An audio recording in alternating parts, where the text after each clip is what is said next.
Harlem, New York, Monday night, September 16th, 1935. The Cotton Club was packed. Over 200 patrons filled the tables. Politicians, gangsters, celebrities, illegal whiskey flowed freely. Jazz flooded the room.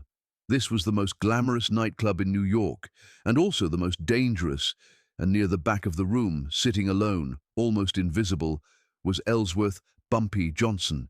Nobody was paying attention to him, and that's exactly how Bumpy liked it. That changed when Dutch Schultz stood up. Schultz wasn't just drunk, he was angry. Angry that Harlem hadn't bent fast enough. Angry that a black man still controlled policy in his neighborhood. He didn't walk toward Bumpy. He stomped. Schultz slammed his hand on the table. The bourbon glass jumped. The music died. And in front of 200 people, he shouted words that froze the room. "You've got some nerve showing your face in here tonight, boy." The entire club went silent. Even in 1935, even in a whites-only club, people were shocked. Bumpy Johnson didn't stand up, didn't reach for his gun. He waited, and when he finally spoke, his voice was so calm it terrified people. "You've got 7 days to get every one of your people out of Harlem. No shouting, no anger, just a sentence, delivered like a judge reading a verdict." Dutch Schultz failed because he never understood Harlem. He thought power came from money, guns, and fear alone. He believed you could march into a neighborhood, break a few bones, spill some blood, and people would fall in line. But Harlem wasn't just territory. It was identity. It was families, numbers runners, small operators, churches, streets where everyone knew each other's names. Schultz saw Harlem as a prize to be taken. Bumpy Johnson saw it as something that already belonged to its people, and that difference mattered. Schultz thought fear controlled Harlem. Bumpy understood respect controlled it. When Schultz screamed those insults in public, he didn't just insult Bumpy, he insulted the entire neighborhood. In that moment, the fight stopped being business and became personal.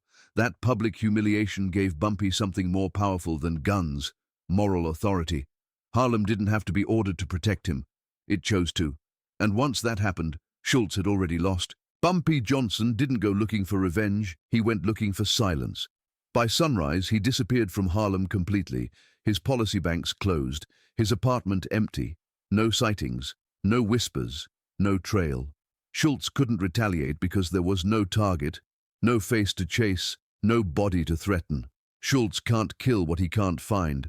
And while Schultz searched, Bumpy planned, quietly, methodically, with patience that scared even his own men. That same night, Bumpy wrote down 8 names, not random soldiers, but the spine of Schultz's Harlem operation, collectors, enforcers, policy managers, the men who made the money move. The order was simple: 1 per day, 7 days, no mistakes.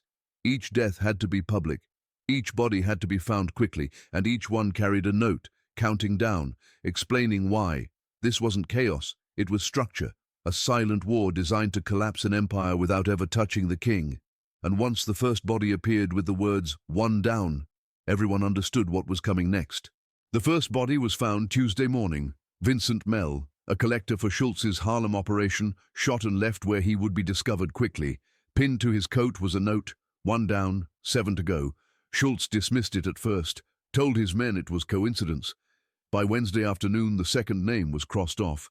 Raymond Sullivan, executed quietly in an empty building. Another note, 2 down, 6 to go. Schultz stopped laughing. His meetings grew tense, his voice sharper. By Thursday, a third man was dead, then a fourth, each one connected directly to the money flow, each one taken without spectacle, each one marked with the same message, 1 down, 7 to go, then 5 to go, then 4. Schultz flooded Harlem with threats and cash, but no one talked. By Friday, his men refused to walk alone. By Saturday, they refused to walk at all. Another body appeared, then another. Notes counting down, warnings growing colder. Schultz's anger turned into panic. His confidence collapsed in real time. By the 7th day, the 8th name was gone, 8 men dead, 8 notes delivered, no speeches, no celebration, just silence, and a final message everyone understood.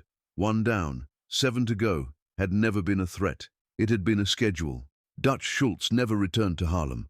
1 month later, other gangsters killed him, not because he was weak, but because he was reckless. Bumpy Johnson stepped into the void Schultz left. taking control of the operations Schultz had tried to seize, and in doing so he set a standard, a rule that would last for generations. This wasn't just about crime, it was about respect. And in 1935, 8 bodies taught New York a lesson it never forgot. If you value stories history tried to bury, subscribe to Bumpy Johnson Devoting Dark History. These stories were never meant to be told, but we're telling them anyway.